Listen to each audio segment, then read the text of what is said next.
I used to think people who wake up at 5 a.m. were either extremely disciplined or extremely miserable. At least that's what I believed until the morning I noticed the same old man sitting on the same wooden bench outside the bus station every single day. Rain or cold, he was always there. And the strange part? He looked peaceful. For most of my life, mornings were something I survived, not something I welcomed. My alarm rang at 7:30 and every day felt exactly the same. I'd hit snooze 2 or 3 times, stare at the ceiling, and immediately feel that quiet pressure in my chest. Bills. Work. Another long day ahead. I lived in a tiny apartment above a laundromat on the south side of the city. The building was old enough that the pipes knocked every time someone upstairs used the shower. My job wasn't anything special. I worked at a small warehouse packing online orders. Boxes, tape, labels, repeat. The pay was just enough to keep life moving forward. Not better, just forward. Most mornings I rushed out the door with a coffee I didn't really enjoy, walking fast so I wouldn't miss the 7:50 bus. The bus stop sat across from a quiet park with a few wooden benches and a single flickering street lamp. That's where I first noticed him. An older man, probably in his late 60s, maybe early 70s. He always wore the same brown jacket and the faded cap, and he was always there before sunrise. At first, I didn't think much about it. Cities are full of people you notice once and never see again. But then, I started realizing something strange. He was there every morning. Every single morning. Same bench, same quiet posture. Sometimes holding a small notebook. Sometimes just staring at the sky slowly turning from black to gray. And somehow, he never looked rushed. That was the part that bothered me, because everyone else around that bus stop looked like they were running from something. People checked their phones, sighed loudly, complained about work, about bosses, about life. But that man, he looked like he had nowhere urgent to be. And yet, he woke up earlier than all of us. One morning, curiosity finally won. It was colder than usual that day.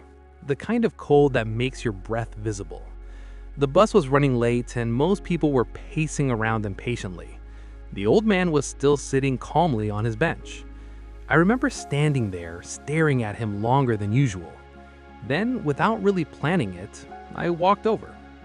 "Morning," I said. He looked up slowly, like he had been expecting someone to speak. "Morning," he replied. His voice was calm.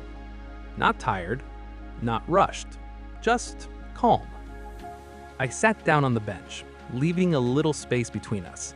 For a moment, we both watched the sky quietly. Then I asked the question that had been sitting in my mind for weeks. "Do you come here every day?" He smiled slightly.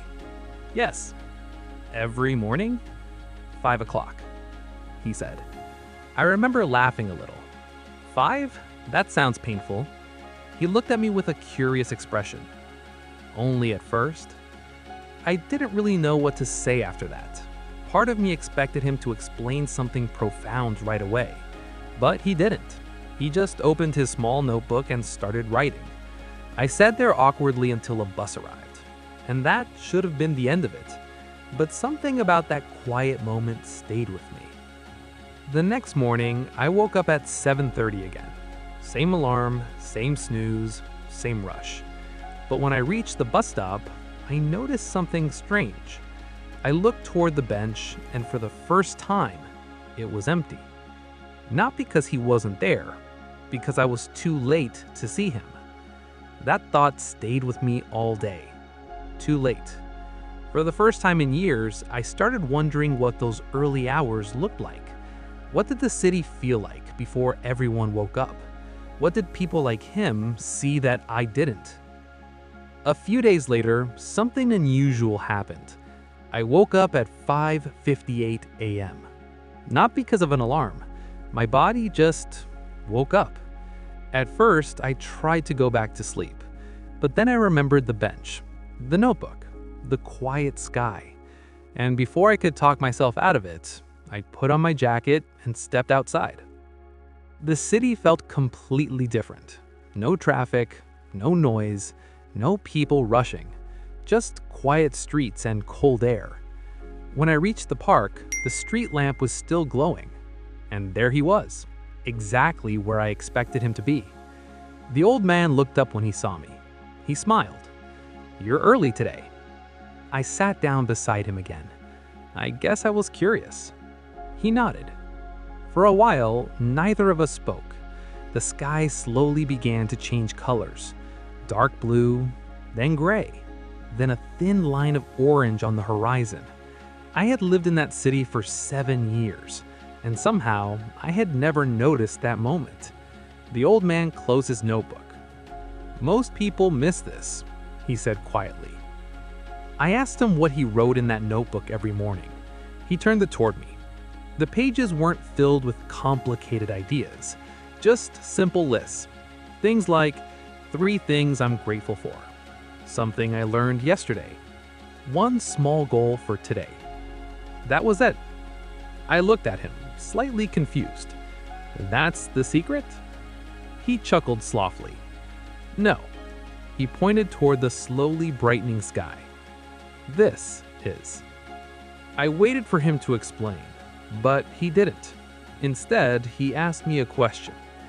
"Tell me, how do most people start their day?" I thought about it. Late, stressed, rushing. He nodded. "And how do you think they carry that feeling through the rest of the day?" I didn't answer, because I already knew. For years, my mornings were chaos, and chaos tends to follow you. The old man stood up slowly, stretching his back. When you wake up before the world starts demanding things from you, you get a moment that belongs only to you. I remember thinking about that sentence the entire bus ride to work. A moment that belongs only to you. The next day, I tried waking up early again. Then the next day. Then the next. At first, it was uncomfortable. My body hated it. My brain complained constantly. But something strange started happening after a few weeks. My mornings stopped feeling rushed. I had time to think, time to plan, time to notice things. I started writing in a cheap notebook too. Nothing complicated, just thoughts, small decisions, things I wanted to improve. Slowly, something inside my mind began shifting. Not dramatically, just quietly. I became more aware of my choices during the day, more patient with people, less reactive when things went wrong. Because my day no longer started with stress. It started with awareness. Months passed. Then one morning, the bench was empty. The old man never came back. For a few days, I wondered if something had happened to him. But eventually, I realized something important. Maybe he never meant to stay forever. Maybe he only needed to sit there long enough for someone to notice. Years have passed since then. My life isn't perfect now, but it's different. The warehouse job eventually turned into a supervisor role. Later, I started a small side business that slowly grew. Not because I suddenly became smarter or luckier, but because I started making better decisions. And strangely, those decisions almost always started in the quiet hour before sunrise. Now, every morning at 5 a.m., I sit on that same bench, sometimes with coffee, sometimes with my notebook, sometimes just watching the sky change colors. And occasionally, someone standing at the bus stop will glance over at me with the same curious expression I once had. I never force conversations, but once in a while, someone walks over and asks the same question I asked years ago. "Do you come here every day?" And I smile, because I already know what they're really asking. They're not curious about the bench or the notebook. They're curious about the feeling they can't quite explain. The quiet, the calm, the sense that life might look different if they simply started the day differently. So I tell them the truth. Waking up at 5 a.m. didn't magically change my life.